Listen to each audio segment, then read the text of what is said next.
Friends, good evening to all of you. I had a nearly 1 hour, 50 minutes travel from Rajbhavan to you after a lot of work from other places. I was thinking what to talk to you. I made a big lecture I have made for you. But when I see the composition, what you are, and you are the festival mode, technical festival mode, I am thinking what thoughts I can share with you. First of all, I am in IIT Bombay.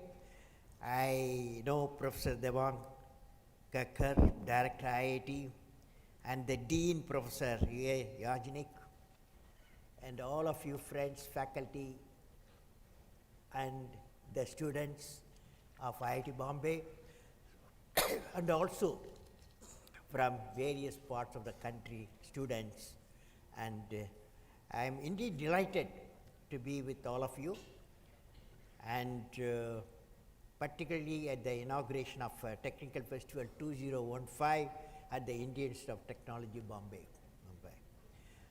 I would like to congratulate the students and faculty members of IIT Bombay on the occasion of Tech Fest, and all those who have contributed for building a robust framework in generating quality human resource in the nation, particularly from IIT Bombay. My greetings to all of you. Of course, I am very happy to be to the campus of IIT Bombay. Number of times I visited here. Shares a glorious history. IIT Bombay, long back it was founded 1958, I understand, and second IIT in the country. In the global ranking, IIT Bombay has emerged as India's very top university. Over the years, the institute has also created a place for its innovative short-term courses through continuing education and distance education. So friends, I congratulate the past and present leaders of this great place of academic learning for their role and contribution right in human history. The topic I have selected for next 20 minutes, I am going to talk to you, World Vision 2030. World Vision 2030, empowering 3 billion, nearly half the population of the world. Topic is World Vision 2030, empowering the 3 billion. Okay, topic okay? Okay. Now friends, I have got a new mission for all of you. Such a gathering, I am mostly from IIT Bombay and in different parts of the country, engineering students, science students. I have a mission for you. This mission one day will become a national mission. We are all, some of us working for that.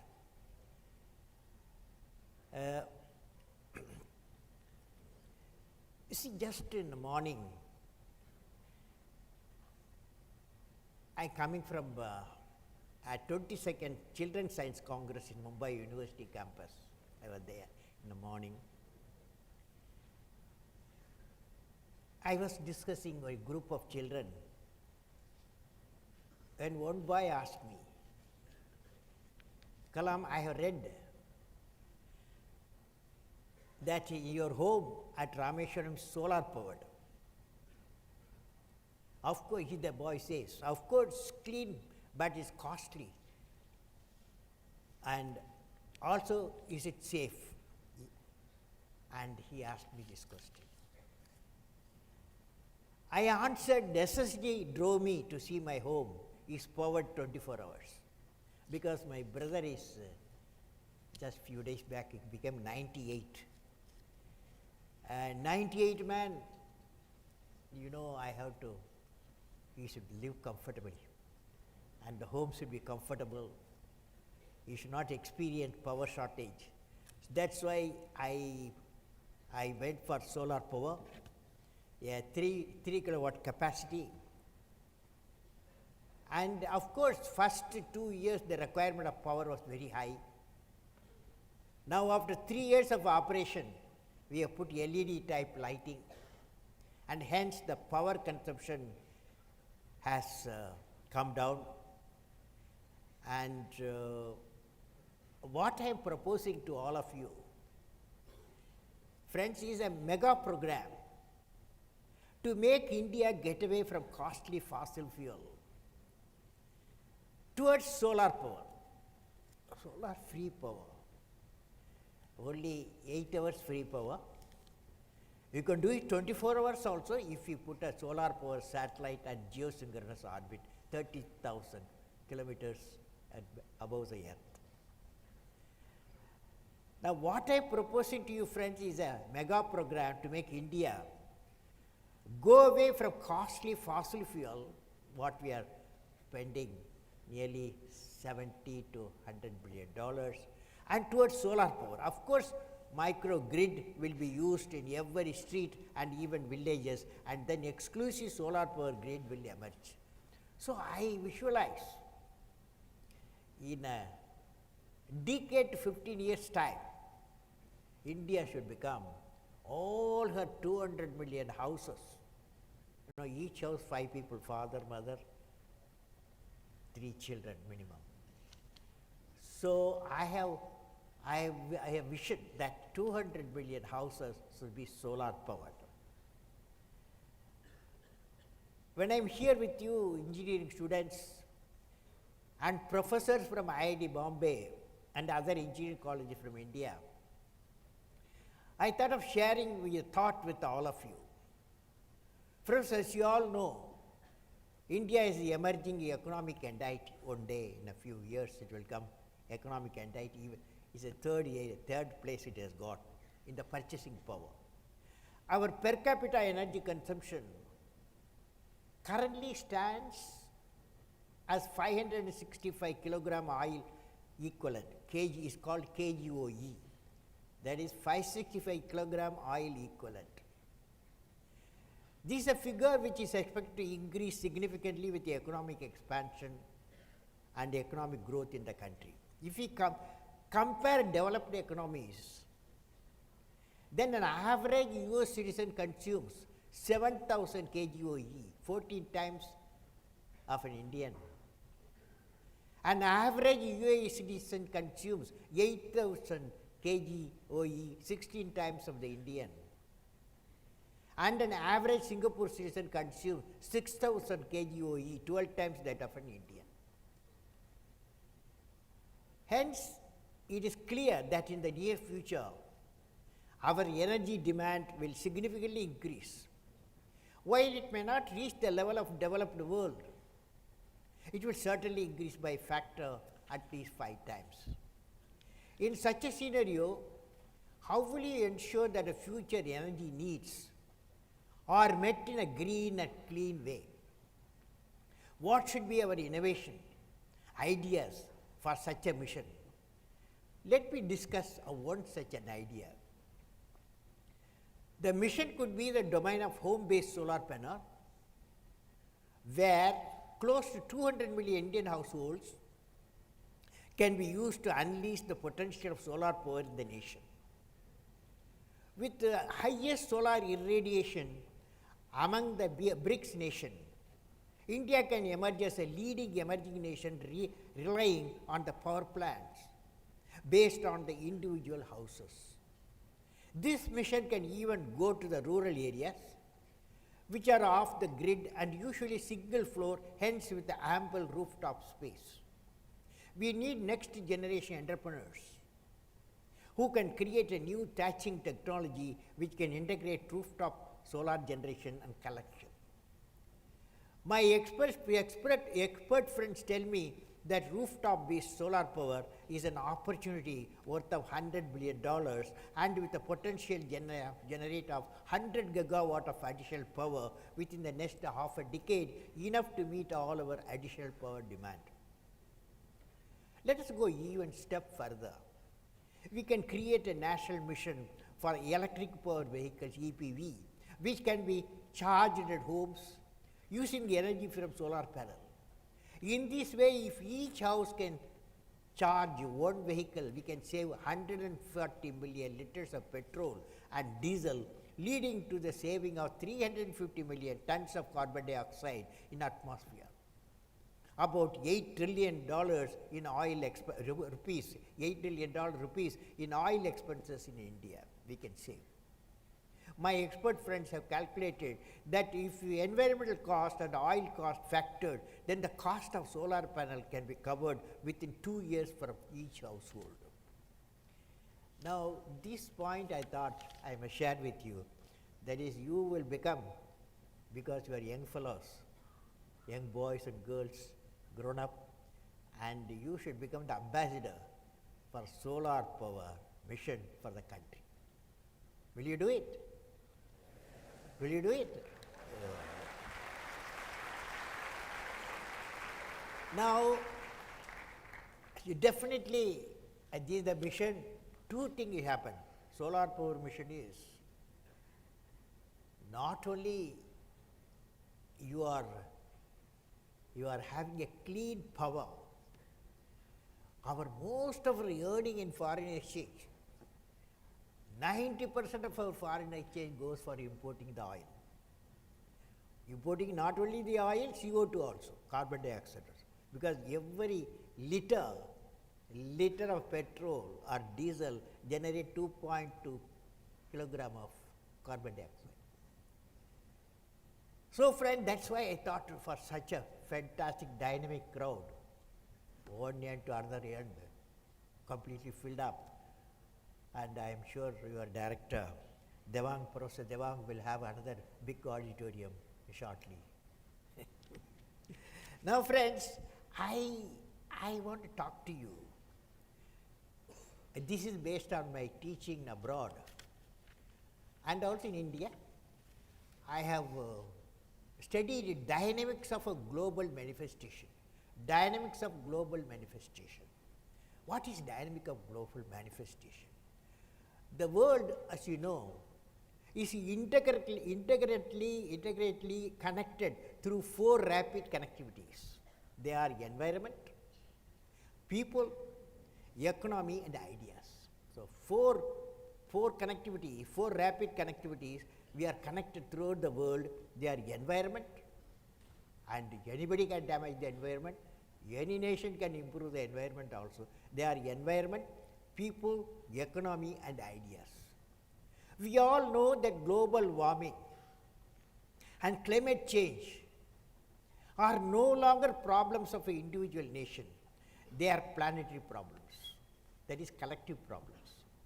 In the present time, a single product may be made out of components sourced from multiple continents and provide services to market far off from the place of the origin. This I have seen. We also saw how the economic turbulence originating one part of the globe shook the whole world.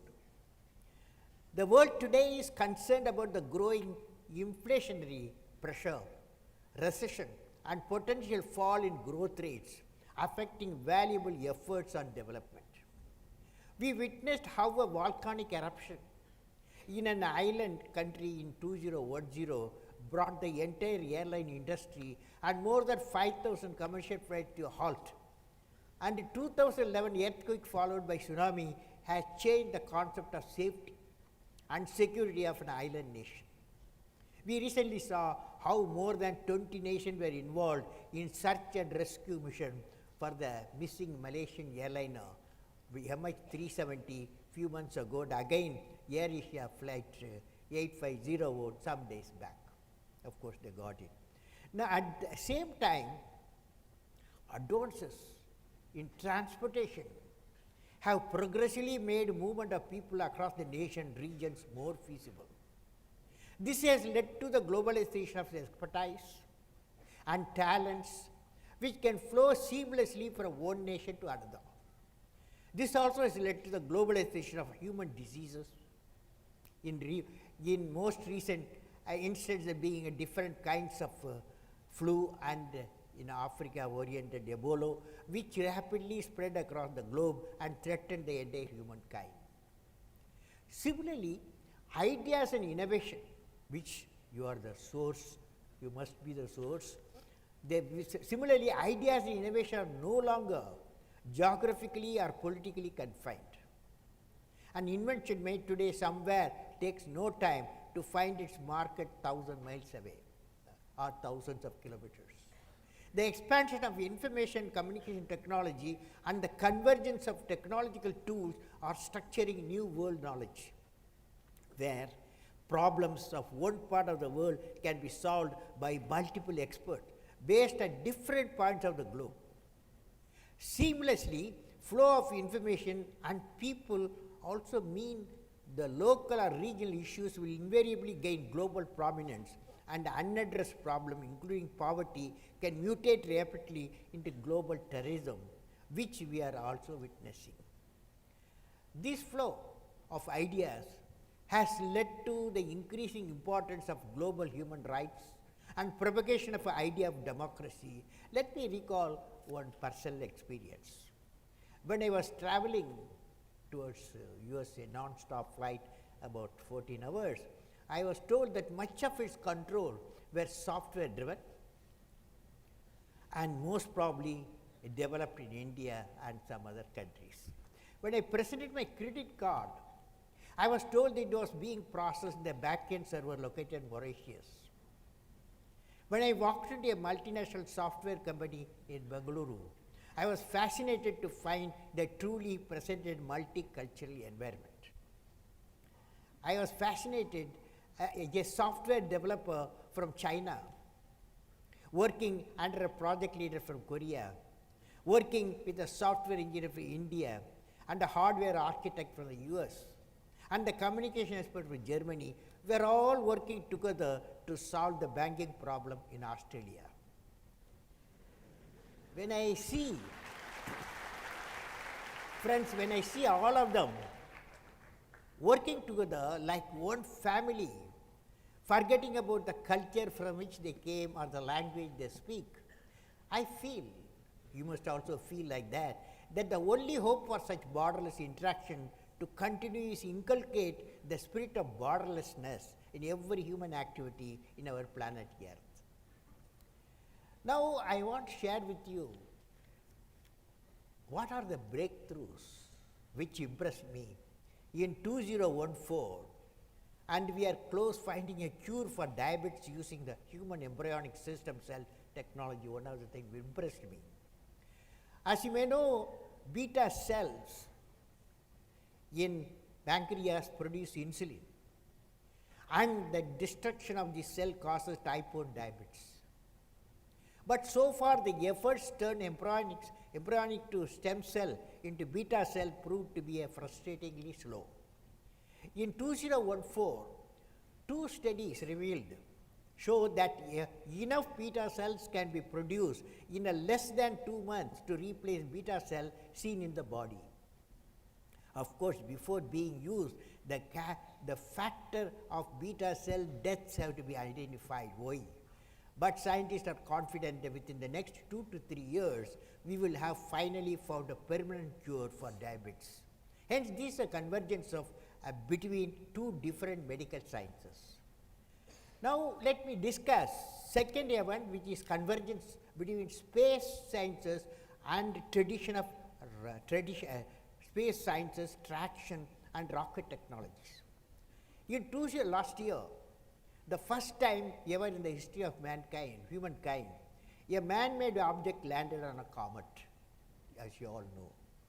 The Rosetta spacecraft finally reached 67B, it's called, its destination in August after traveling 6.4 billion kilometers after a chase of 10 years, since it was launched by the European ESA space agency.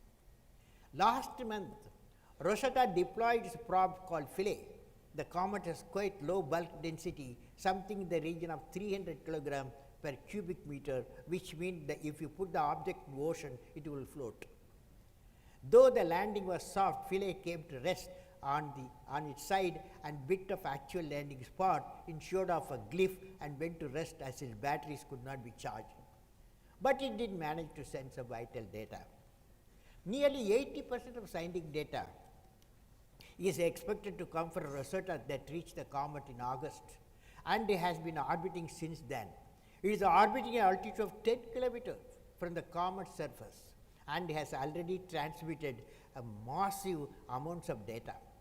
Taking all these considerations, it was chosen as the top breakthrough of the year 2014. This could perhaps be our future exploration deep space and combating dangers of meteor strikes on the planet Earth. Third event, so far I talked to you two events. The third event is related to computer science and neurology. In 2014, computer engineers at IBM and other companies took a leaf out of human brain and designed a neuromorphic chip that can process information in a manner similar to human brain. This means that unlike the way today's computers carry out logical operation but struggle to integrate vast amounts of data, but our brains don't face the difficulty. We seamlessly integrate vast amount of data collected from the diverse sources to build the final product by parallel processing.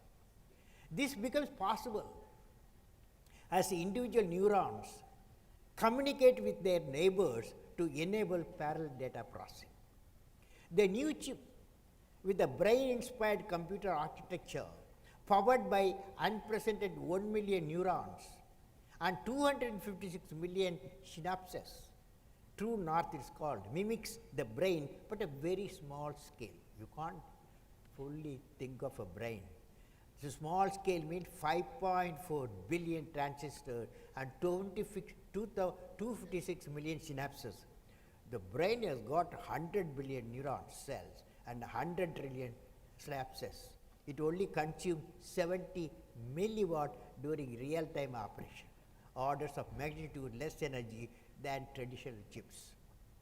Friends, do you see how such convergence of technology? So when you all move out of the campus, technological campus, you will see how convergence of technology is shaping 21st century research and science. Let me elaborate further. As you all know, the information technology, communication technology have already converged, leading to information communication technology, ICT, which well known. The information technology and the combined with the biotechnology as it is a bioinformatics, that also you know in the campus you will know. When nanotechnology ICT meet, what is called integrated silicon electronics, photonics are born, it can be said that material convergence will happen. Convergence of bio, nano, info technologies can lead to the development of nanorobots. Nanorobots, when they are injected into a patient, my expert friends say it will diagnose and deliver the treatment exclusively in affected area. Then the nanorobot get digested as is a DNA-based product. I saw the product sample, one of the laboratories in South Korea, where best of minds with multiple technology work with the target of finding out out-of-box solution. Now friends, I would like to share my experience in Harvard University. Convergence of science is reciprocating. Convergence of science is reciprocating. Let me give an example. Recently, I was at Harvard University where I visited laboratories of many eminent professors from the Harvard School of Engineering and Applied Sciences. I recall how Professor Hong-Kun Park showed me his invention of nano needles, which can pierce and deliver content into individual target cells. That's how nanoparticle sciences are shaping the biosciences. On the other hand, Professor Vinod Manoharan of Harvard University showed me how biosciences are shaping the nanomaterial science as well. He is using DNA material to design self-assembling particles. When a particular type of DNA is applied on a particle at the atomic level, he is able to generate a prefixed behavior and automatic assembly from them. This could be an answer for self-assembly and devices and colonies of deep space without human intervention, and as envisioned by Dr. A. Kirk Drexler. Thus, within a single research building in Harvard, I saw how two different sciences are shaping each other without any iron curtain between the technologies. This reciprocating contribution of sciences to one another is going to shape our future, and industry needs to be ready for it, and technology centers should be ready for it. Friends, as you are ready being, I would like to say now a trend is emerging, a new trend also emerging.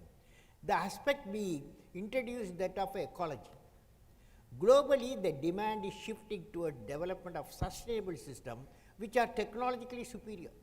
This is the new dimension of the 21st century knowledge society, where science, environment will go together.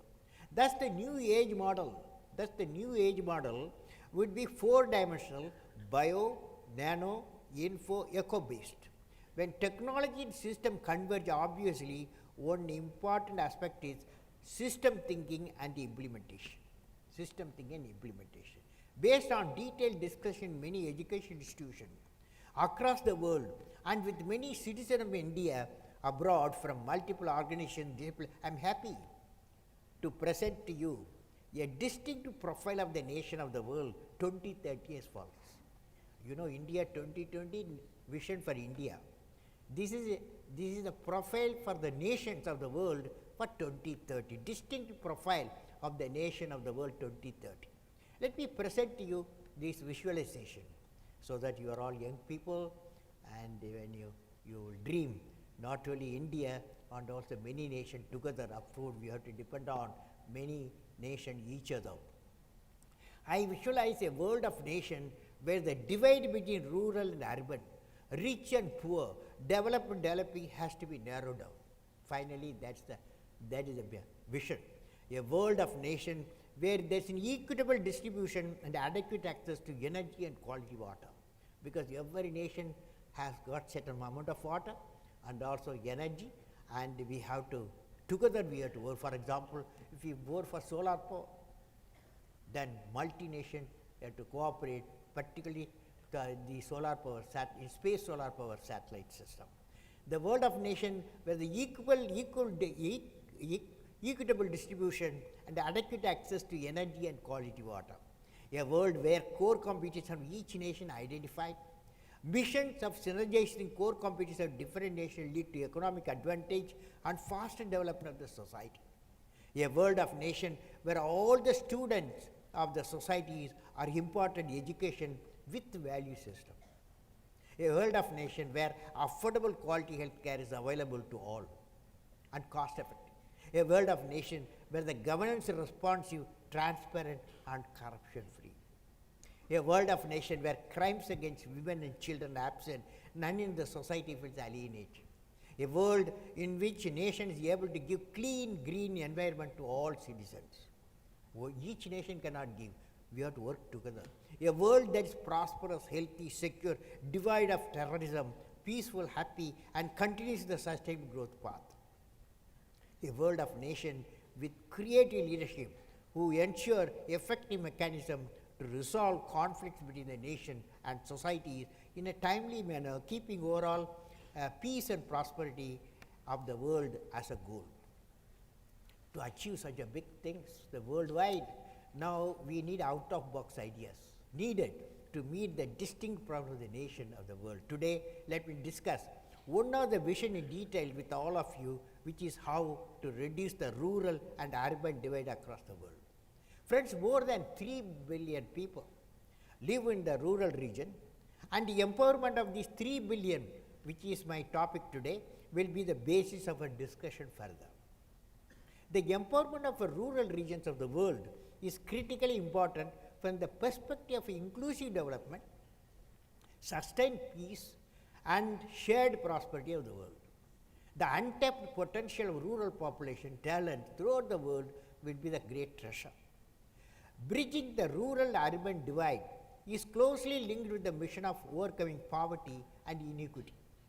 About 70% of the world extreme poor live in the villages, the rural areas, but that's not the complete picture. Driven by the need of the education, healthcare and better income, the rural population migrating. to urban areas throughout the world with a hope to get a better chance to opportunities, often meeting with the despair. This further contributes to urban poverty as well as leading to stress and societal turbulence. The rural area of the world occupy a position where there are unharnessed resources and potential. They have a youth and traditional skills. They have to be nurtured and value-adding enterprises needed. How can such a mission of empowering 3 billion be realized? It would indeed require out-of-box thinking and ideas previously unconceived. We could need evolve a sustainable development system which brings sustainability and empowerment together and deliver an entrepreneurial manner. I and my team have been researching and evolving on ideas, empower these 3 billion citizens of the world, understanding the challenges, exploring solutions to them. This recently took the shape of the book and a good book, selling book, the Target 3 billion. Now, Target 3 billion, the challenges, megatrends. The challenge of empowering the next 3 billion population of the world has multiple dimensions. Let us discuss 4 major such trends which will emerge, the need and address. Number 1, new consumption. If growth and development should reach the next 3 billion, it will bring about a colossal shift in the consumption patterns, pushing the new demand for products for unknown to half of the humanity. For example, the current consumer expenditure per capita is about $800 for India, $1,500 for China, $6,000 for Brazil. Compared to that, the same figure for USA is about $35,000 per capita and for UK $22,000. It is further estimated that a person born in 2009 in emerging economy will consume roughly 35 times more in real term than a person born in 1979. This is bound to create a demand for fresh set of product services which suit the local needs and context. That's why IITs play a very and engineering colleges play a very important role. So friends, this will also include human development sectors such as education, healthcare, and where we are already seeing rise of distance learning, non-cognitive abilities and generic medicine. The 3 billion empowerment needs to be innovative to suit local contexts and communities.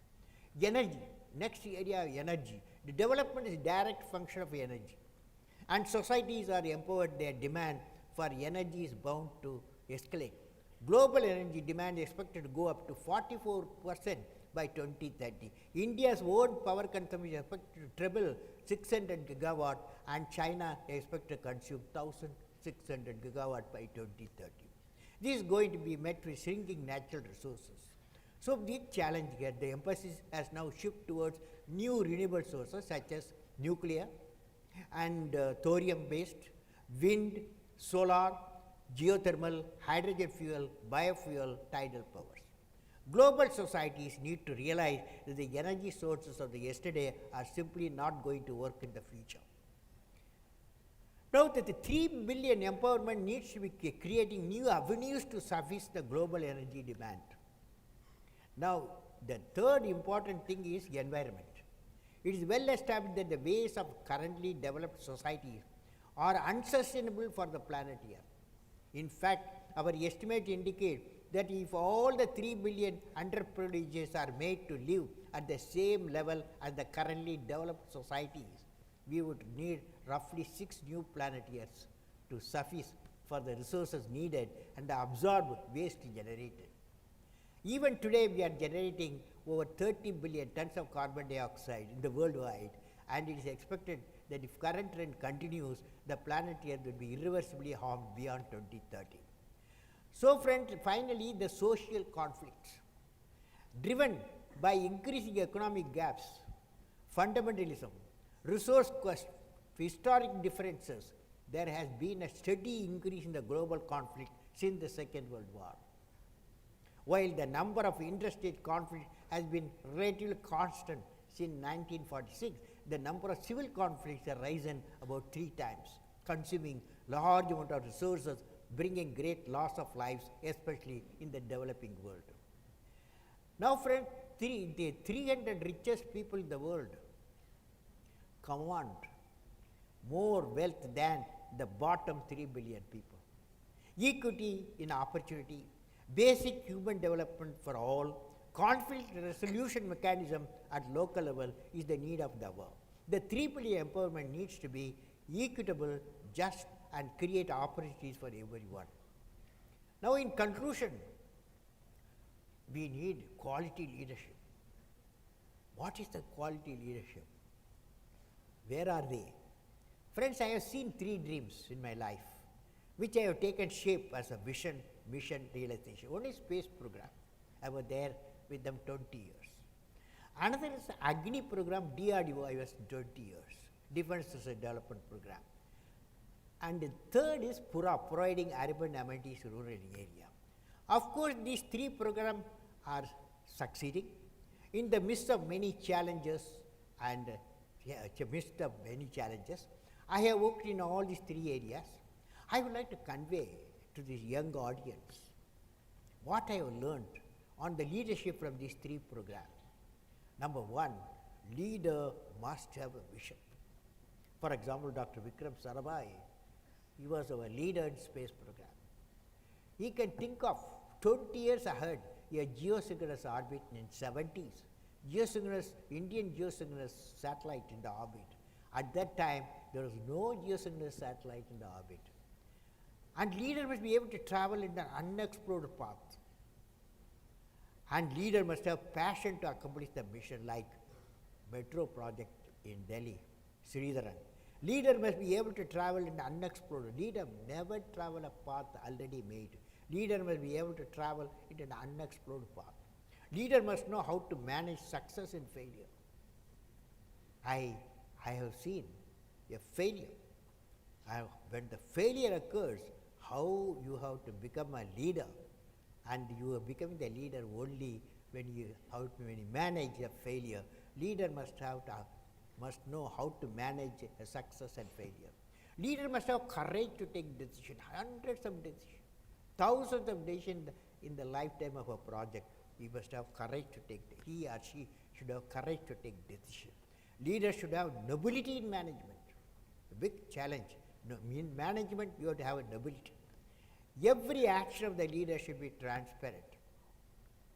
Leader should work with integrity and succeed with integrity. That's the greatest point. 21st century leaders, creative leaders, will have unique quality of work with integrity and succeed with integrity. So, I have been discussing these essential traits of creative leaders with people of eminent different areas and students from India and abroad. Apart from this, what is needed is the spirit among the young people like you, that I can do it, we can do it, that will transform into nation will do it. Our educational institutions have to concentrate on developing the leadership traits and the confidence to perform among every youth of the nation.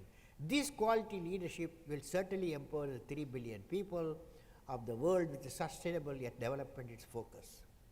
The Global Vision 2030 envisages the realization of a green, clean environment without pollution, having prosperity without poverty, peace without fear of war, and a happy place to live for all citizens of the nation of the world. What is needed? The participation of a multiple nation, multiple institutions, and people from across the globe towards the common objective. IIT Bombay and all of you assembled here with global standards of research can definitely become a nodal center for propagating thoughts and action leading towards the realization of Global Vision 2030. My greeting and best wishes to all of you on the festive mood what you are all, and may God bless you.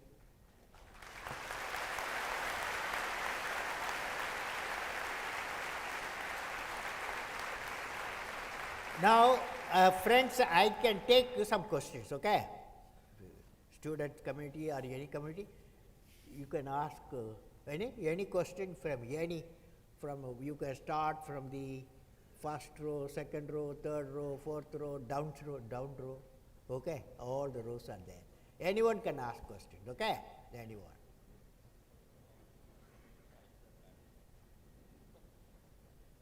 So you start somebody, okay.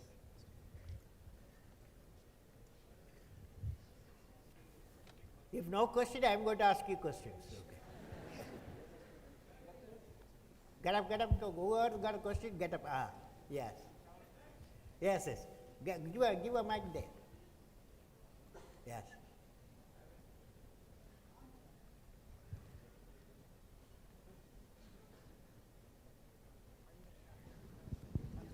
Sit up, sit.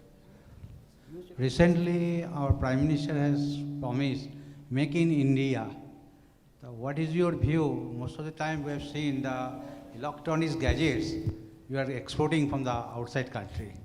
So can you give some hints, Make in India? See, I have a feeling the all starts from the in system design, system integration and system management.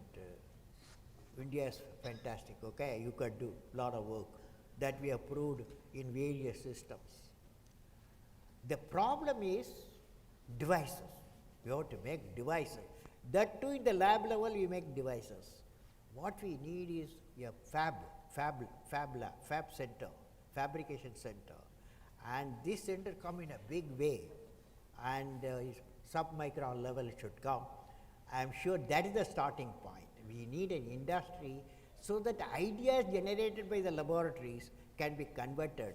I saw in Taiwan recently one person, the person who has built biggest industry, electronic device industry, and definitely is possible in India to do that. The most important is device technology, okay sir? In design we can do, but we have fab lab to convert it large scale. Okay, next question. You go to next. Yeah, next. Oh, yeah. Sir, my name is Anupama. I work with GE. My question to you is, how do you motivate your team and yourself to do the best things? Well, I have seen the motivation, your team. See, it all depends on you, basically you, okay? So, what you do, what you guide, what you show the results, finally will inspire the young members, the team members. So, you cannot expect without you showing the results, okay? It's a very important leader. In some area, you should be uniquely placed person. Then definitely you can, that is my experience also, okay? Okay, this side, now this side, yes. Yes, get up. Good evening. Good evening. I have questions related to two domains. One is regarding energy. One question you ask. Large number of people have got. Okay, sure. So One question, good question you ask. So one is regarding the energy domain. You said that India needs solar microgrids. Can you tell me what are the challenges we are facing in India, because solar microgrid is already implemented in European countries. So what are the challenges we are facing here? Sir, solar power, it has not become an industry anywhere in the world. But they are making devices, systems, solar panels, all are being made many countries. What I am recommending is first time India should go for solar powered houses, okay? Solar powered houses means India has got uniquely placed 200 million houses, 200 into 5 billion, okay, 200 million houses. So we have to start. Unfortunately, our radiation, solar radiation, the highest sum of our region in India. So we have to use the advantage and we have to go for a solar powered one. Of course, the device technology very important. Even 15% efficiency of silicon cell, you can make it economic scale, large demand, cost will come down. Of course, that 15% can be by nanotechnology using, can be increased 35-40%. Efficiency is possible. Okay? Okay. This side, yes. Get up, last one. Middle, yes. I have a question. Shout. If mic doesn't come, shout. Good evening.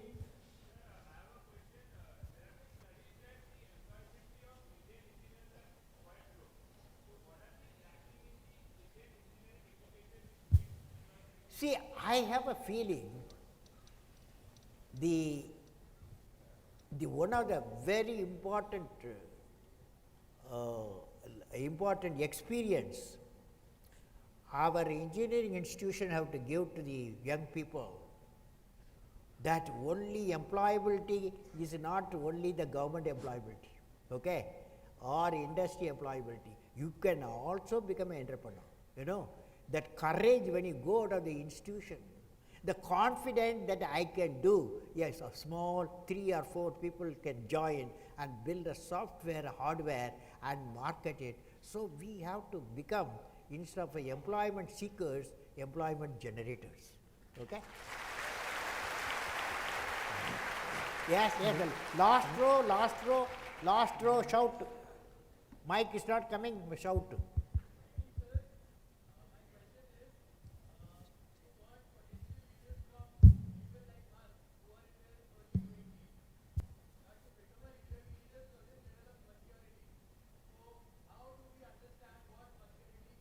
What?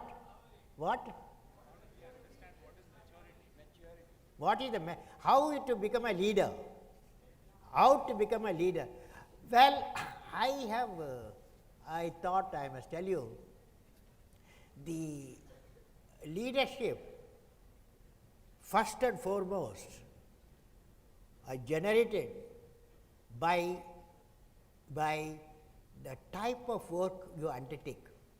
For example, when I was in college, long back, when you are not even idea form, 1954 to 57, okay? 1957, I was in Madras Institute of Technology, Aeronautical Engineering.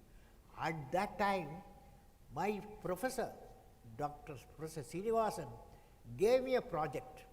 Yes, not to me alone, 7 more candidates and different subjects. So all the 8 of us put together, we have to design a low level attack aircraft. In 6 months' time, we have to do it. And we worked very hard. First time we failed, then he criticized us. He said, I am going to stop your scholarship and all. But I am the leader of the team, but we worked hard. Finally, in 6 to 7 months' time, we completed a preliminary design of low-level attack aircraft. That project, bringing a multiple disciplines for an aircraft design in 1957, I created experience to a system design, system development and system management we learned. This stood for next 60 years, this experience. So it had to start with the academic institution. Multiple disciplines are joined together. An integrated project should come in so that people know what the project, how to do the job. Okay? Excuse me, sir. Hello. Yes. Sir, Yes. Shout. Where are you? Child. Okay. Shout. No, it's a bit louder. You speak.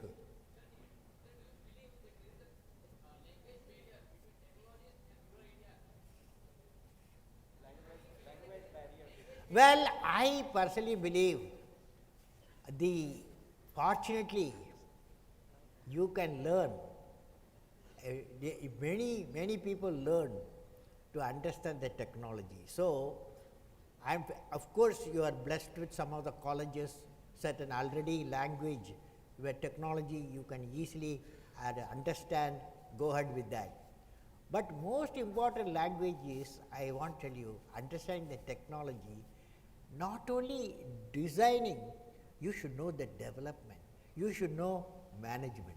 So all the three, if you couple it, then you will become employable, okay? You ask your professor, he will tell you how to become employable, okay? So that means, okay. Sir, okay, next question. sir, next here, question. over here. Excuse me, sir. Why not you send some mic? I cannot reach the mic. Hello, hello, sir here. Yeah. So this is No, no, that regarding guy, your. that guy need a mic. Shout, shout.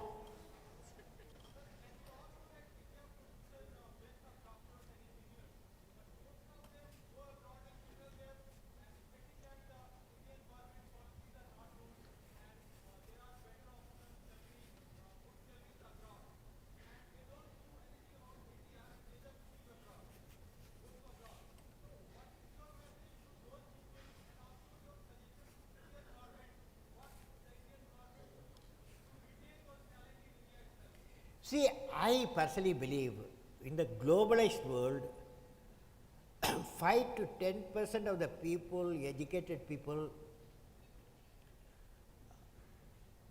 going out, it doesn't give me any concern because they earn, because they also earn the knowledge. And after all, globalized world, people will move. Tomorrow, many people will come to India also to acquire certain unique knowledge from us. So, I believe this movement should not concern us, but what is important, whoever abroad, he should have that commitment that for his motherland he should have a commitment. Definitely most I have come across, most of them have got a great commitment. Okay? Okay, friends? Sir, towards your right. Sir, last question. Yes. I've been holding the mic for a Hello? long time. Yes. Sir, how did you become so great? How did he become? How did he become? How did you become so great? Well, years take years. Years take care of you. Okay? Okay. Hello, hello, sir here. Hello, Yeah, Sir, go ahead. bhai, ruk na yaar, please. Thanks. Yes, yes. Go ahead. So my question, sir here, bro, sir. betna yaar. So my question is this: that first of all, I'm a student. My name is Ninad, and my question to you is this: that you showed us the dream of 2020. You showed us today the dream of 2030. My question is this: that we are just common students. I mean, I'm not even complete engineer. I'm just studying.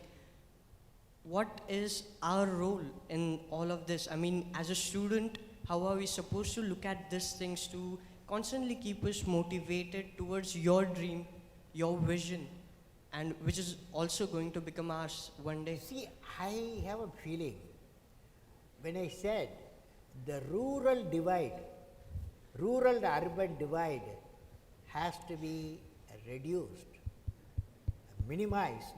It needs electronics technology, it needs civil engineering, it needs mechanical engineering, it is above all, it needs social changes, it needs. So, the multiple technologies needed for the 2030 mission, for the connectivity of the, for example, we have to give physical connectivity, electronic connectivity and knowledge connectivity, bring the economic connectivity of the very villages. For that, every area of science, every area of technology has to work together. Okay? Okay. Sir, one question. Sir, one question. Sir, how did you become so great? How did I become so great? That's a question. Well, which class you are studying? 4th. What's your dream in life? I want to become a singer. Singer. Hindustani or Carnatic? Hindustani or Carnatic music? Any music? Yeah, and music. Any music will become. Well, I don't know how became. I don't know. You know, it's a relative terms. So I personally believe you must have a dream. Say, I must have a dream. I must have a dream. I must continuously acquire knowledge. Continuously acquire knowledge. I must continuously acquire knowledge, Hard work, hard work, and perseverance. and pursuance. One should not be not afraid of problems. Not afraid of problems. Then you will be successful. Okay? Sir, sir, Okay, one friends. question. So wish you all the Sir, best. one question, please. And any question you put on my, because of time, what I suggest, a lot of people waiting, I suggest to you any question, you send a mail, apj@abdulkalam.com, apj@abdulkalam.com. If you want an autograph also, you send you want an autograph. you will get an autograph with photograph and also answer to your questions. Okay? Wish you all the best. Sir, one question.